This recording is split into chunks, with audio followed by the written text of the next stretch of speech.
स्वागत है आपका हमारे YouTube चैनल हॉरर का घर में, जहां आपको सुनने को मिलती है भूत प्रेत और पिशाच की डरा देने वाली सच्ची और रोमांचक कहानियां।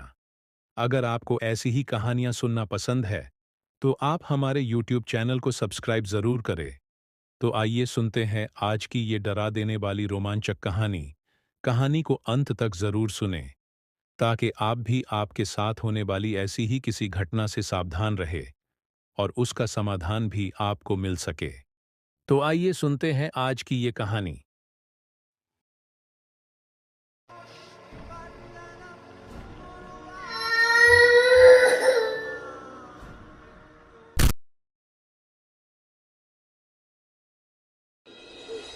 शाम का समय था। धीरे धीरे अंधेरा हो चला था और सतीश अपनी गाड़ी से गांव की तंग गलियों से होते हुए अपने पुश्तैनी घर की तरफ बढ़ रहा था। उसके पिताजी की अचानक मृत्यु हो गई थी और वो अब उनके अंतिम संस्कार के लिए शहर से गांव आया था। गांव की खामोश हवाएं उसे डरावनी लग रही थी, मानो कोई अदृश्य ताकत उसके पीछे पीछे चल रही हो। जैसे ही वो घर के पास पहुंच रहा था, उसे रोने की आवाजों की बजाय कुछ मंत्रों की आवाजें सुनाई देने लगी। वो गाड़ी से उतरा। आंगन में प्रवेश करते ही सामने का दृश्य देखकर वो वहीं रुक गया। आंगन में उसके घर के सदस्य और कुछ गांव के लोग मौजूद थे। वहीं बीचों बीच दो लोग किसी पूजा में मग्न थे। उसमें से एक गांव के पंडित और दूसरे उसके चाचा लक्ष्मीकांत थे। लक्ष्मीकांत गांव के रस्म रिवाजों के काफी अनुयायी थे, इसलिए सतीश की उनके साथ ज्यादा जमती नहीं थी। पूजा में 5 गुड़ियों को लेकर कोई क्रिया चल रही थी। चारों ओर धुआं उठ रहा था और पंडित मंत्र पढ़ रहा था। सतीश की नजर उन गुड़ियों पर पड़ी।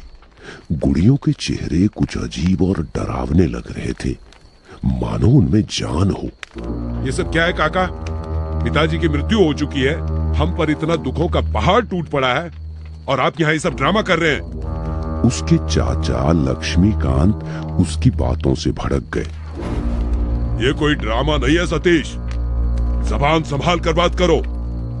भले ही तुम पढ़े लिखे होगे, लेकिन तुम्हें इस पंचक दोष का अंदाजा नहीं है। अगर ये पूजा नहीं हुई तो हमारे पूरे परिवार पे और गांव पर अनहोनी का साया मंडराएगा। ये पूजा जरूरी है, हम सबके हित के लिए। ये क्या बकवास कर रहे हैं आप? कैसी अनहोनी, कैसा साया? आप अपने पुराने ख्यालात अपने तक ही रखिए। मेरे पापा की मौत की आड़ में अपना अंधविश्वास मत फैलाइए। मेरे घर में ये सब नहीं चलेगा। सतीश बेटा, लक्ष्मीकांत जो कर रहा है वो उसे करने दो। तुम अभी शहर से आए हो, तुम्हारे पिता की मौत पंचक में हुई है। इस दोष का निवारण करना जरूरी है। अपने बड़े बूढ़ों की बात सुनो। मैंने अभी अभी अपना बेटा खोया है, अब और किसी के जाने का गम मैं सहन नहीं कर पाऊंगा। दादाजी, ये सब पुरानी बातें हैं, मैं आपको कैसे समझाऊं? आप प्लीज मुझे मत रोकिए। मेरा फैसला आखिरी फैसला है, बस। सतीश ने उनकी एक न सुनी और जबरदस्ती पूजा भंग कर दी। पंडित भी हड़बड़ाकर वहां से चला गया और लक्ष्मीकांत की आंखों में गुस्सा और भय दोनों झलकने लगे।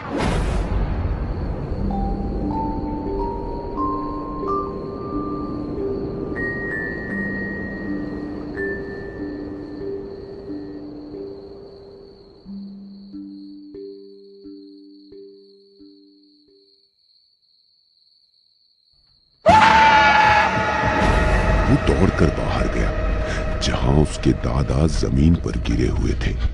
उनके सीने में तेज दर्द हो रहा था।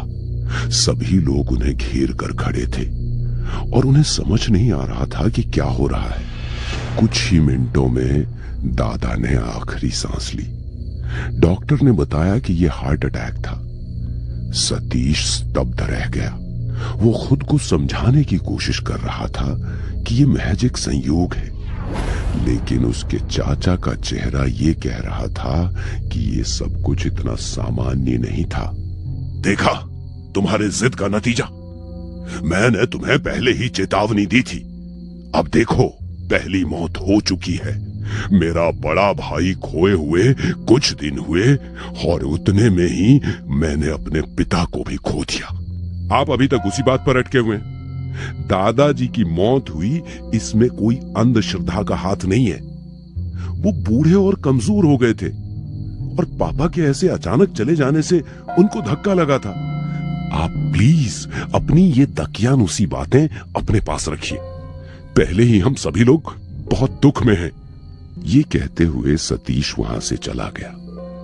उसे दादाजी के जाने का गम था, लेकिन उसने इस बात को महज एक दुर्भाग्य समझा था। अगली सुबह का दृश्य। सूर्य की हल्की किरणें घर के आंगन में पड़ रही थीं, लेकिन हवा में अब भी कुछ अनहोनी की दस्तक थी। कुछ ही दिन बाद सतीश के छोटे भाई योगेश, जो विदेश में रहता था, उसकी खबर आई। फोन पर बताया गया कि योगेश ने आत्महत्या कर ली है। ये खबर सुनकर पूरे घर में मातम पसर गया, लेकिन सतीश को इस खबर में कुछ संदेह था। योगेश कभी भी इतना कमजोर नहीं था कि आत्महत्या जैसा कदम उठाए।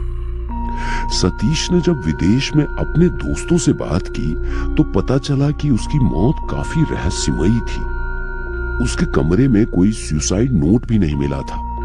उसकी मृत्यु की स्थिति भी काफी संदिग्ध थी, लेकिन पुलिस ने इसे आत्महत्या का मामला करार दिया था और इन सब मौतों के लिए उसके चाचा सतीश को जिम्मेदार मानने लगे।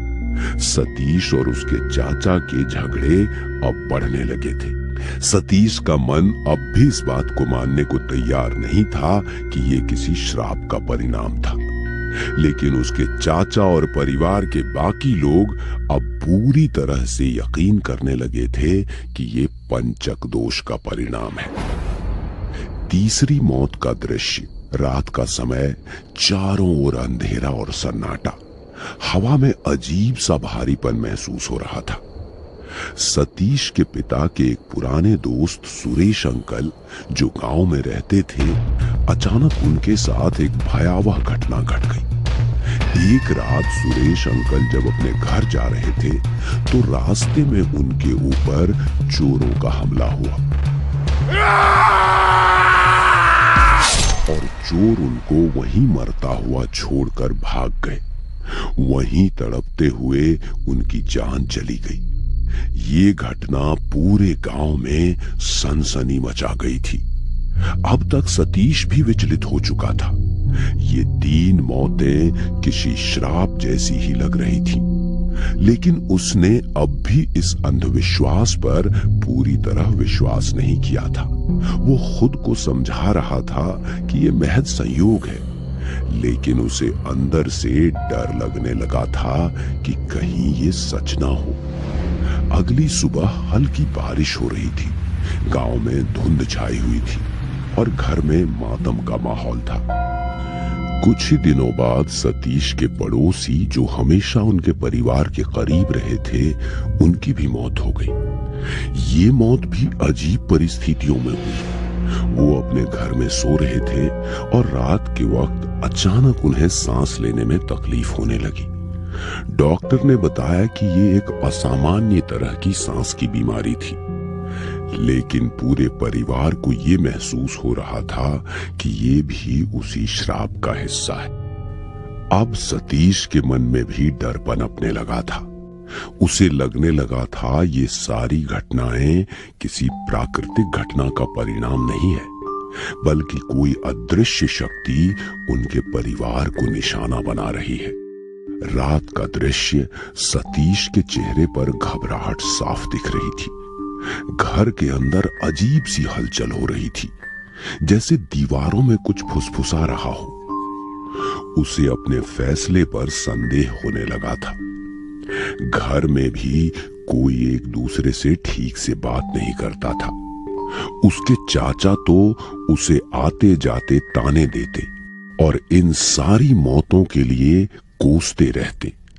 सतीश को अब गांव में रहना मुश्किल लगने लगा। अपने परिवार के सदस्य खोने की वजह से वो दिन ब दिन गम में डूबता जाने लगा।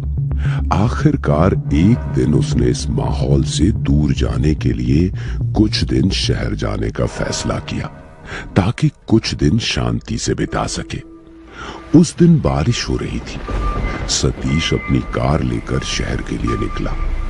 धीरे धीरे कड़कती बिजली के साथ बारिश तेज होने लगी। पिछले दिनों में घटी घटनाओं के बारे में सतीश सोचे ही जा रहा था। अचानक उसकी गाड़ी का नियंत्रण बिगड़ गया।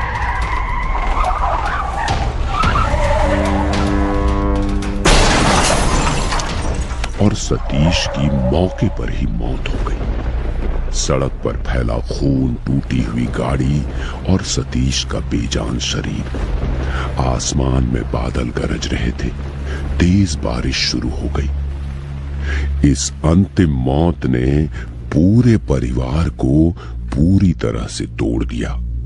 गांव के लोग अब ये मानने लगे थे कि ये पंचक दोष का प्रभाव था।